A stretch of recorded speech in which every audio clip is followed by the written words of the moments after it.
D'abord, je voudrais rappeler que le Maroc a toujours été une terre d'ouverture, historiquement, une terre d'accueil, même dans les moments les plus difficiles de l'humanité.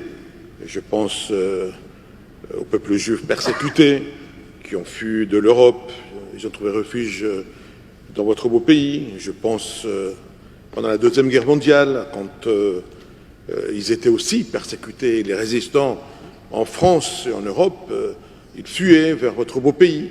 Donc cette hospitalité, elle n'est pas légendaire, elle est réelle, elle est culturelle, elle est sociologiquement implantée dans la culture du Maroc. Donc c'est un atout extraordinaire parce que le Maroc, le peuple marocain a montré de par ces 1400 ans d'histoire que c'était un lieu, un havre de paix, de stabilité, un pays où l'on pouvait venir sans risquer quoi que ce soit. Et effectivement, c'est important. Mais la diplomatie, c'est vrai, elle a été très active pour résoudre la question de cette province. Mais surtout, je pense que l'économie marocaine, quand elle a pris son essor, parce que le Maroc n'est pas si riche en sous-sol que d'autres pays africains, mais c'est l'intelligence marocaine qui a fait qu'aujourd'hui, il y a des industries de pointe qui ont fait que le Maroc s'est enrichi et est devenu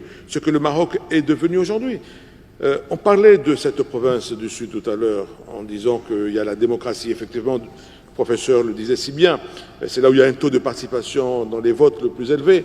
Mais le PIB le plus élevé aujourd'hui par tête d'habitant, c'est dans cette zone aussi. Et c'est pas rien, c'est important parce que il y a une volonté de Sa Majesté Mohamed VI, et là c'est important l'économie, parce que l'économie c'est le support d'une diplomatie. Quand une diplomatie n'a pas ce support de la richesse créée d'un pays, la diplomatie peut vaciller. Alors que là, vous savez, Sa Majesté a investi 10 milliards de dollars dans cette province, après la marche de Laoun il y a 9 ans.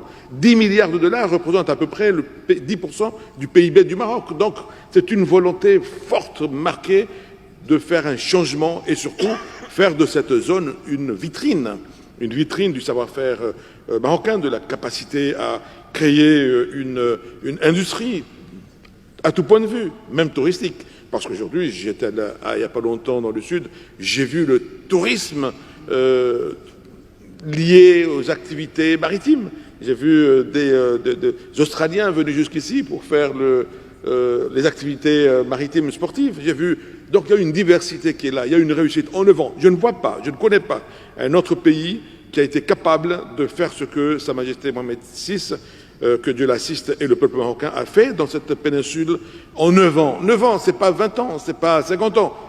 En 9 ans, il y a des choses, des belles réalisations qui ont été faites. Et ça, c'est une belle vitrine pour la diplomatie. Et je crois que c'est que, in fine, c'est ce qui a permis à nombreuses personnes de se rendre à l'évidence, se dire que voilà une capacité démontrée, voilà la possibilité de faire de ce pays ce que les Marocains ont su faire. Et voilà une belle vitrine qu'au lieu de se faire la guerre ailleurs, faites comme le Maroc ce qu'est en train de faire. Il y a des choses terribles qui se passent en Afrique, dans des pays, je parlais dans notre zone de l'Est de l'Afrique.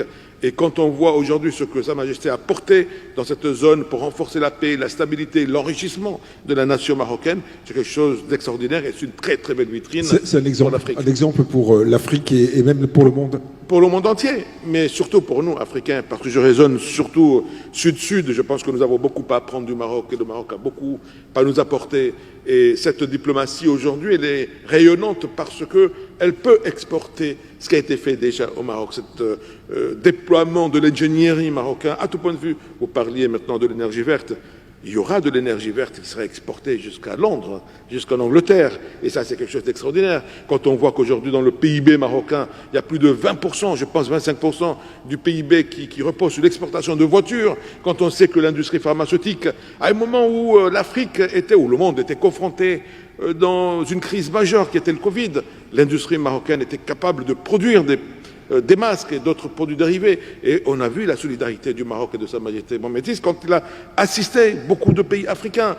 Et ça, c'est une belle démonstration du savoir-faire, de l'humilité et de la capacité à à faire du Maroc une nation solidaire, une nation ouverte, une nation qui est, pour moi, la locomotive à beaucoup de points de l'Afrique. Nous avons beaucoup à nous inspirer pour votre pays. Et là, cette province, pour moi, c'est quelque chose d'extraordinaire ce qui s'est passé. On ne se rend pas compte, ou vous ne vous rendez pas compte peut-être parce que vous vivez cette mutation. Mais nous, qui sommes de l'étranger, on sait qu'en 9 ans, ce qui a été fait là, très sincèrement, est extraordinaire. Monsieur Findlay, voir cette transmutation extraordinaire en un temps record, effectivement, vu de l'extérieur.